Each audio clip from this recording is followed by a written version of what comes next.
And welcome to another episode of Experts Speak. I'm Michael DeLon, and today I'm talking with Steve Fretzin. Steve, thanks for joining me, squeezing me into your schedule, man. Yeah, thank you. I had just finished teaching a class, and I was super excited to get on the show with you. Good. It's going to be a great conversation. Steve's he's a 4-time author, so he resonates with me there already. He's also the host of his own podcast called Be That Lawyer, which is really a cool name and podcast. He's a business development coach and a trainer for ambitious attorneys. But if you're not an attorney, don't tune out, because what Steve shares is practical. It's helpful to everybody listening, and we're going to dive in deep to some struggles that you're probably having, and how Steve helps attorneys and how he can help you today to maybe get off the crazy cycle and get some traction. So, Steve, let's dive into it. Let's talk first of all about you. And who are you? How did you get to do what you're doing today? So I am a salesman through and through from the time I was 16 years old, selling shoes at Kinney's, the Great American Shoe Store. Remember Kinney's? Kinney's, I do. Yeah, I worked at Kinney's. I made 1% commission on shoes. So if I sold you guys can do the math on that, $35 pair of shoes. And I got like a, minimum wage plus. But the point is like I started to get the salesman bug. I started to get a commission, and I started getting competitive with other part-time salesmen, teenagers at other stores. Okay. And that was kind of like my first real flavor of it. And I got out of college just so that I could get back into sales and start selling bigger stuff. And I worked my way kind of through the food chain of sales jobs. I ended up in franchising, selling businesses and helping existing franchisees grow their small businesses. And that led me to meeting a coach. Never knew about coaching, certainly never knew there was something called sales coaching. Right. And so I started working with a sales coach, and I had always done well. I'd always made money. I'd always been a top guy at whatever company I was with. But really what he showed me was all of the gaps that I had that I just didn't know I had. And most of them revolved around my sales process was outdated, meaning I was the guy who would show up and make the pitch. I would be the guy who was relentless, never taking no for an answer, just keep pushing. And it worked for a while. But what he explained to me was not only that, that's not how buyers want to be dealt with, yep. But more importantly is how much time I was wasting by chasing after people who really weren't a good fit. So it was more about understanding the buyer's mentality and how that had changed over my career versus, and then adapting a new system for how I'm going to deal with buyers, then just keep pushing. So it was really led me to start my own coaching business, learning from him and learning from others in 2004. By the way, never thinking in a million years I'd work with lawyers, Michael. I mean, that was not on my radar at all. Yeah. My father's a retired attorney. He never had to go after business. So I just didn't realize it was a thing. Right. And in 2008, after working in about 50 different industries and having a very successful time building my own sales consultancy and coaching business, I started working with attorneys. 2008 led to the recession. Attorneys, hours had been cut back. They'd lost jobs. So I started to get into that world and realized they don't know anything about business development. They don't know anything about growing a law practice. They don't learn it in law school. They don't learn it at the law firm level. And here I have all these methodologies, principles, and ways of helping them grow business that they could say, hey, step 1, do this, say this. Step 2, do this, say that. And they love the idea that they didn't have to wing it, but rather follow a proven methodology. And that's sort of how I got into working in legal. Wow. Yeah. That's very That was all one breath. I did that all in one breath, Mike. I noticed that kind of like one of those Pauline sentences in the Bible, right? Which is, it's really interesting though, because you're not an attorney, but you work with attorneys, which is really interesting because a lot of times there are industries that if you're not one of us, you don't get, but you were able to bring something from the outside to help them. And a lot of times you're right. Law school doesn't teach you how to do marketing, right? Business owners, whether you're a financial advisor or a car repair shopper, it doesn't matter. You're not taught marketing, and or business growth. So many times you're focused on that next shiny object. I've got to do LinkedIn, or I've got to do TikTok, or I've got to do, but you don't understand the strategy behind it or the processes and things. And so let's talk, Steve, about when people come to you, and let's just focus on attorneys because it's applicable to anybody. Yeah. What are some of the struggles? What are they feeling? What's happening in their world that they're like, I need help?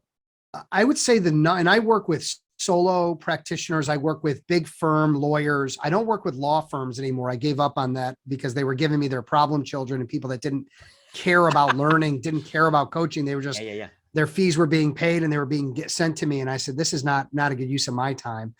And so I work with individual attorneys in every practice area at every different level. Occasionally I'll bring in, like right now I'm working with one of the top commercial real estate agents in Chicago who's known me for 10 years and eventually was like, you know what, I think it's time. He said, would you take me on? I said, sure. You know, he works with a lot of lawyers and law firms. So, but I work with individuals, and the challenges that they face are they don't really have, again, a plan, a process of how they're going to approach business development and marketing, branding that makes it predictable, that makes it beneficial, that isn't just wasting their time or spinning their wheels. They've got someone in their corner that knows how to grow a law practice, and we can work together and individualize a structure of how they're going to spend their time and spend their money and energy to get where they want to go. What I would say the biggest challenge is they don't have control over their career. They're being fed work by other lawyers at their firm. And what lawyers don't realize, especially the younger ones, is when you don't have your own clients, you don't have your own control. Like when I was in sales, I had non-compete. So I couldn't like take my book of business, my clients, and go to a competitor. Right. Lawyers don't have that. So they can, if they get $1 million in business every year and they've got, 20 of their own clients, if that firm gets bought, if that firm isn't, the culture isn't right, they're not treating them well, they can take their book and go to another firm. They can go out on their own.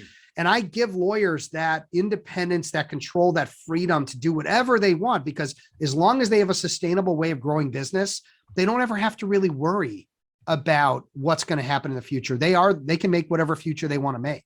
Right. Yeah. And that's good. Well, you said a bunch of words there that I want to pop into is predictable, repeatable, sustainable. Yeah.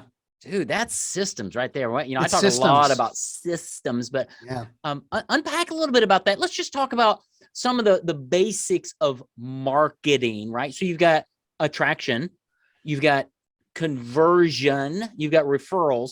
Any of those three, you got systems and processes around those things to help attorneys think differently, right?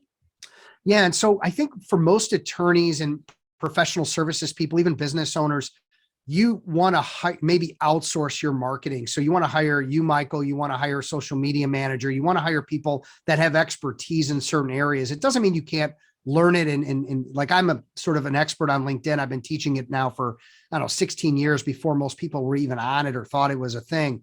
Right. And I continue to evolve and get better and continue to learn more and teach more. So there are some elements of marketing that are in my bailiwick, but mostly what I'm teaching is how do you build your own personal brand through networking? How do you build it through relationships? And that's what most lawyers are interested in. They're more interested in, how do I get business from the golf club? How do I go to the local bar association? Or how do I join a board and get value from that? And I'm teaching them all these soft skills that are, again, part of a process. So today, for example, I had a class this morning. They meet for 90 minutes every Tuesday morning. And I've got about 15 lawyers from around the country that are in this program. Okay. And we talked about an acronym, TALENT. And what TALENT is, it's a way to identify who I want to spend more time with and develop as a strategic partner, meaning a referral partner, someone that can send me business. So you work with lawyers, I work with lawyers. Can we send each other business? Can you send me people that need business development? Can I send you people that need help with books and marketing and things like that? Sure. We need to vet that out. So how do we systematically evaluate that? I'll give you what TALENT stands for. Sure. So T stands for trust. If I meet someone and I can just tell they're not trustworthy, they commit to things and don't follow through, they commit to things and they lie, they're just not someone that I can really trust, that's a disqualifier. So TALENT is a way of qualifying someone in or disqualifying someone out. So T is trust. A is authority. If you're not an authority in what you do, Michael, if I refer you, could that reflect badly on me? Well, of course. So you want to qualify. Like I met with a guy who was he was a website developer for lawyers. That's the way he positioned it for me. And I don't do that. I was like, perfect. We met for lunch. Sure enough, I asked him, so what firms have you worked with? He says, well, I can't share. That's all privileged and private information. I go, and I noticed there weren't any on your website. Can you give me any examples of work that you've done in legal? And the guy couldn't, because he lied. He lied to me. He wasn't an authority in legal marketing. And that then denigrated the trust that I thought we had. And also the likability. I thought this guy was very likable, but when I started challenging him, he started getting a little aggressive with me and not really playing nicely in the sandbox. Yeah. So the idea was, we've got trust, we've got authority, we've got likability. Do you really want to refer people you don't like? Yeah. I don't think so. Then you have network, and is network, does the person, you have a big network, I have a big network. Are we then good to work together because we know tons of people we can refer each other to? That's another qualifier. And I'm not saying that's the be all end all. If somebody doesn't have a network, it doesn't mean you shouldn't be nice. It doesn't mean you can't help them. And eventually they might be able to help you. But if you're looking for instant gratification or quick turnaround on a relationship, meeting someone that has a network is a big deal. And then of course, top player, you own your company. If you were a sales rep at your company and you'd been there for 2 months, are you the top player? T stands for top player. So talent, I'd rather deal with the managing partner. I'd rather deal with the guy who's running the insurance company, not the insurance. And I'm not saying for those salespeople listening that you can't be a top player, but you got to work to get there, because when you have your network, when you have your clients, when you have that, that carte blanche, then you have the opportunity to be a top player. And that's going to make you more networkable than someone who's just starting out. Right. So talent. So I missed one. So I got trust, authority, likability. What's the E? Network. No E? There is no E. Oh, because it's an acronym that I've shortened down, talent. So no E. Okay, no, I was looking. I'm like, I know it's easier if I print it off and show it to you. But TALNT. Got it. Okay, no big deal. That's a shorter version. That'd be like on a license plate. You don't have to include the E. People can. Right. Yeah. Phonetically, it's talent. Yes, phonetically. Okay. Trust, authority, likability, network, and top player. I love that because that's so simple to remember. Yeah. And number one, that's not only what you're looking for in a partner. That's what you need to be. Yes. If you're not that and you're looking for that, that's a misstep, right? Absolutely. So we have to be what we want to be as far as who we want to be with. And so you've got to get your networking acumen up with an understanding that you want to network with people that also have that networking acumen. And if not, we need to teach them, coach them, work with them so that we can help them get their networking acumen up. But this is just an example of the systems that I'm teaching lawyers so they can meet with someone in an hour, run a significant meeting, qualify someone in, qualify someone out, try to set up a next step. It's all these things that lawyers don't do. Many of them, just business professionals, are what I call professional meeters. Yes. They just go out and meet, and then this is how it ends almost every time. Great meeting you, Michael. Let's keep our eyes open for each other. And as things come across our plates, then we'll let each other know. And then that's the end of it. They never see that person again, never hear that person again. So that hour, 2 hour time frame that was just invested is kind of gone. Right. And so that's what I'm trying to stop is let's squeeze and get value out of people that we can help and that can help us. If it's short-term, great, let's do that. If it's long-term, let's keep going with next steps and get those things scheduled. So there's all these things that lawyers, again, just don't really know. And just business people in general. I mean, before I worked with lawyers, I worked in over 50 industries. So there isn't so much that I haven't, I mean, from a local carpet cleaner to, Canon, and everything in between, they all need the same skills. Well, and that's so important. And I want people to hear that, is because what you have the unique ability to do is look over a bunch of industries, see what happened when you worked with a carpet cleaner, to go, how does that apply to an attorney? Right. Because there are ways to do that. And so many times I see, and you've got a group of 15 attorneys. That's great. Peer groups are wonderful. At the same time, it's important to stick our heads up and look at other industries and see what's working over there and try to cross apply it to say, I may need to make some tweaks, but it certainly can work. Yeah. And again, I have peer advisory groups. I run 5 of lawyers that get together with lawyers. Many of them are my alumni, and we work every single month together on things that slip through the cracks, questions they have about marketing, business development. I bring in great speakers. Like, I make sure that they've got that. And I think lawyers are a unique breed. They actually like to learn from other lawyers, maybe more so than from other industries, but it doesn't hurt to learn from other business owners, from CPAs, from people that are doing something. If somebody's doing something right, and you're observing that or hear about it, you want to find out what it is, because it could be something that could work for you. Well, yeah, especially when they're in the same kind of professional world. So an attorney, a CPA, maybe a high-level wealth manager, those are all very similar industries. Yeah. And so the way you would network, the talent, you're very similar, but somebody might be doing something a little bit different to go, wow, I never really thought of it that way. How would I? That's really good. So we talked about that. That's really attraction, really, as I think about it, the talent aspect, building a referral network partner. Let's talk about working with clients when you're what I call preconditioning a client or a prospect, maybe even before that first meeting, setting up the agenda for that meeting when you're there. Talk just a little bit about how important that is to set the right expectations to make sure your meeting with the prospect is actually profitable for both sides. I'm going to give you a story analogy that I think will really resonate with you and the people listening. And so I want you to, I don't know what your favorite meal is of the year. Do you have a favorite meal? Oh, you Easter, mean like Thanksgiving or so? Yeah. Wow. That's a great breakfast.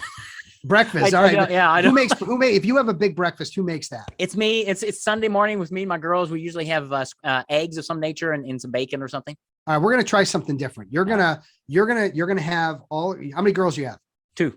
All right. 2 girls. 11. And they've got 2 friends and they slept over, and you're making breakfast for the whole gang. Okay. Yep. And instead of having the plates and the forks and the napkins and the cups and everything laid on the table, there's nothing on the table. They're all sitting around. It's a bare table. You take the pancakes and you flip them like Frisbees onto the table. You take the bacon, throw it on top. You take some gravy and lay it down with some, with all that. It's a pile of food sitting in front of these girls, and you go, enjoy. And they're looking at you like you just lost your mind. Okay. Because it's a big pile of mess. All right. That's the way most people are set up for networking meetings, for prospect meetings, for any kind of meeting you're going to have. You don't know what you're walking into. They don't know what they're walking into. It's just a big pile of mess. And it's not what's going to be an orderly, who's going to grab what and when.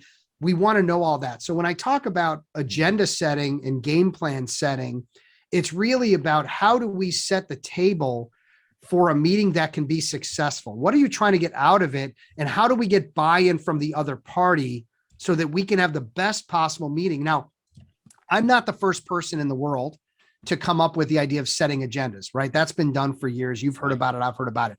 But what I try to do is I try to give unique steps and language to my clients that accomplishes how do I have the best possible meeting in the least amount of time with a next step.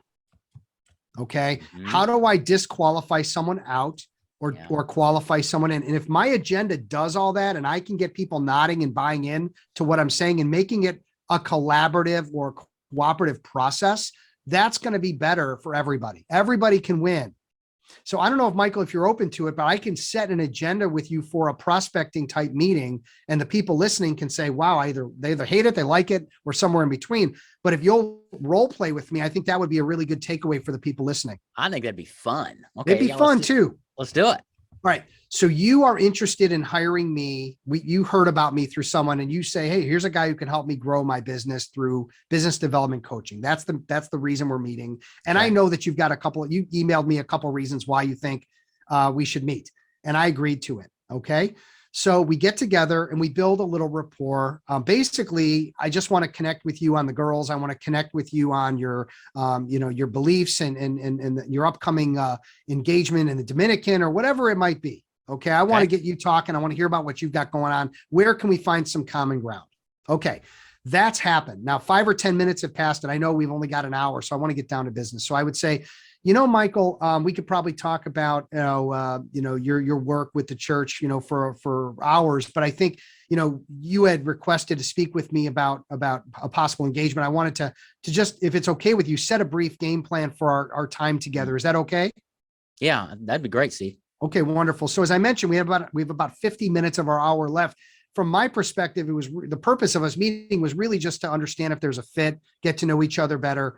And in order to do that, what I was really hoping to do, Michael, was spend some time asking you some questions, learning about your business in more detail and what you're trying to accomplish and maybe kind of where your aches and pains are around business development. And I do tend to ask some tough questions. Is that going to be okay for you? Sure. Yeah. I'm an open book, man. Let's go.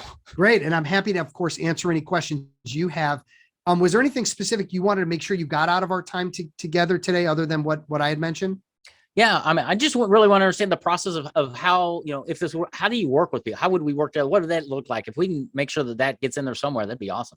Yeah. Probably closer to the end of the meeting. Once I understand what you've got a need for and what kind of where you're going, then at the end, I'm happy to kind of cover what I do and see again, if that's a fit. And what we can figure out is if it is a fit, then we can talk about specific next steps and move this forward in a positive direction together. Yeah. On the other side, if we find, Michael, that it isn't a fit, I would like us to be honest with each other. If I didn't feel like what I do would help you, I would tell you. And if you don't feel I'm a good fit, you could be very honest with me. Are you open to that kind of like a real kind of just real talk? Sure. No, I think that'd be refreshing. Sure. All right, great. And scene. Okay. So what did we just accomplish in about 2 minutes? Okay. First of all, you agreed with me on every point that I had. Okay. Right. Which most people will. Number two is we agreed about a fit. We agreed that you'd be answering questions. Okay. And we agreed that there'd be a next step if possible. And if there isn't a reason, then we would call it a day. What are we really trying to do here? It's not about me. This meeting is not about me. You might think it's about me. It's not. This meeting's about you, your problems, your challenges, and my understanding of those and how they would relate to me. If you told me that all your challenges relate to marketing leads and website leads, I would stop you dead in your tracks and say, look, based on even just 15 minutes talking with you, Michael, I don't think this is a fit. Yeah. Let me see if I can help you and refer you to some people that do what you're needing. Because it's not business development, ultimately. It's marketing. Right. So we've agreed on the fit. We've agreed on a next step. If there's a next step, let's talk about it. And if not, let's be honest with each other. And at the end of the day, isn't that what we just want? I know we don't want to hear the word no. That's a scary word. This is an opportunity. We don't want.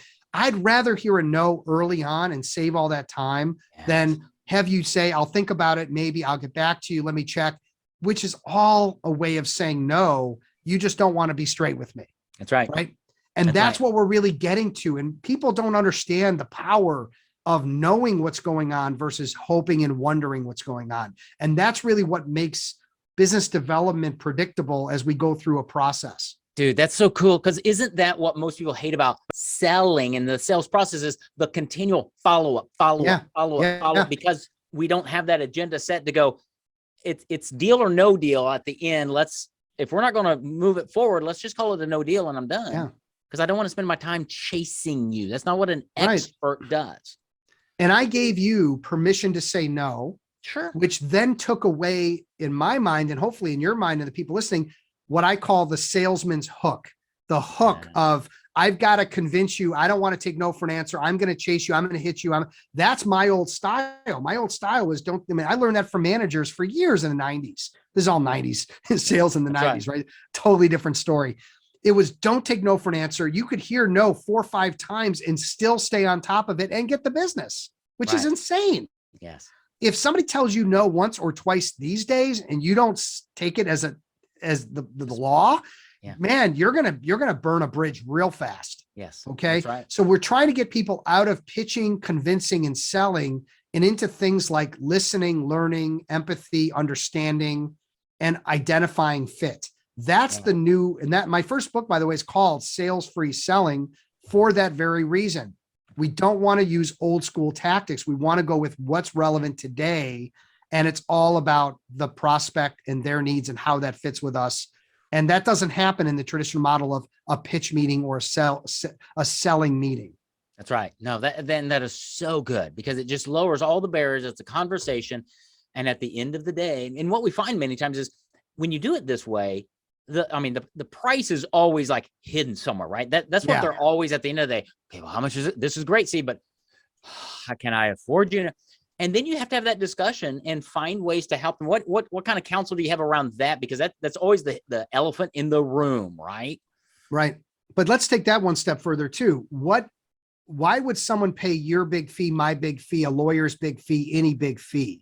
It all comes down to value. And it comes down to, if I'm handing you 10,000 and you're handing me back 100, well, I like that deal. Yeah. But 10,000 sounds like a lot of money until I realize I can get 100,000 back. Then it's not so much money. Yeah. So it's really about when you're doing remember I mentioned about asking you questions and tough questions and all that.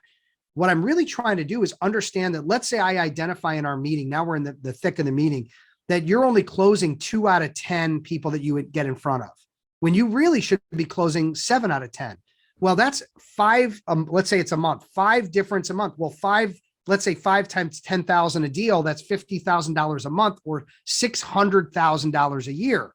If my fee is 10 or 20 grand, but you're getting $600,000 more in business because you're learning what I can teach you and you're executing on it, are you really missing my 20 grand? Are you really missing my 10 grand? I don't think so. That's right. Right. Yeah. So that's the understanding that has to happen. Right. And that's part of the selling process of framing that through the conversation, so that by the time it gets to the price, they already understand the value. And one of my favorite closing lines, Steve, is, all right, Steve, what would you like to do? Because by that time, you've already figured out that either this is a good fit and probably a really good thing for me to do, or it's not.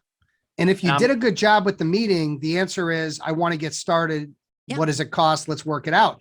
If it's what do you want to do next, is, well, I need to, give it a month to think about, blah, blah, blah. Well, then, you didn't do right, or have a good process, or you did not collect information on the pain, the problems, the fears. That's what the meeting's about. Right. It's not about my deliverable. It's about, did I do a good job of understanding the problems and how deep that rabbit hole goes? And if you can get someone into an emotional space around their problems, and it involves ROI or potential ROI, you've got a client. Yeah, absolutely. It's when you skip all those steps and go right to, here's what I do and here's why you should get it, and I'm better than everybody. That's what's not working so well these days. That's right. Yeah. I'm an estate planning attorney. I charge $375 an hour. When would you like to start? It's like, not. Yeah. Right? But no. They're not going to say that. They're going to say, that sounds great. Give me a couple of weeks and I'll get back. You're so right. It's not going to happen. As soon as they hear an estate plan is, whether it's $375 an hour, $5 grand, if you don't have a good process of locking that up. And I talk to estate planners that say, oh, I close every deal. And then I find out they're charging too little. Yeah, you're going to close everything if you're charging 60% of what you should. Right. One of the first things I do with estate planners is find out, they're charging way too little. Right. And when they charge more for like what their value is, they've got to have a better process of how they're walking someone through a buying decision. Yeah. Boy, we could go on for hours. Yeah, we could. Man, this is good stuff. I love the role play. I love the agenda setting, because that in and of itself will radically change how you go about business development. And I love how you separated that from marketing, right? Yeah. And there's so much here, Steve. Let's talk a little bit about where people can find out more information about you, get copies of your books, because your books are great whether you're an attorney or not. Doesn't matter. The content, what you just shared here, applies to everybody. How do people get in touch with you or find out more about you, your books, things of that nature? I mean, certainly the easiest way is to go to my website, fretzin.com. It's F as in Frank, RETZIN.com. I'm on LinkedIn. I have so much content. YouTube. I've got my podcast, Be That Lawyer. I've got my books are all on Amazon. My latest book, Legal Business Development Isn't Rocket Science, made international bestseller status, thanks to an expert helping me with that. Yeah. And at the end of the day, my goal is, yes, I'm going to take on X number of clients a year, but my real goal is to help the legal industry or just the professional services space to learn things and improve things and make their lives better. Whether someone hires me or not, that's secondary to, can I help you with video, audio, reading, to get some new skills that are going to help advance your career. That's ultimately my legacy down the road. That's awesome. All right. So Fretzin.com. It's going to be in the show notes, FRETZIN.com. You can learn all about Steve there and in what all he does. Look at his, go back and listen to this on this talent acronym. I think that's so good. But then the sales process, there's so many nuggets here. Steve, thank you again for being here, and hopefully we can do it again, because you and I we connect on so many levels, but it's really good to it's refreshing. Somebody who has passion, understanding, background can really have the heart to help people. So thanks for being my guest. Yeah, I appreciate it, Michael. Thank you.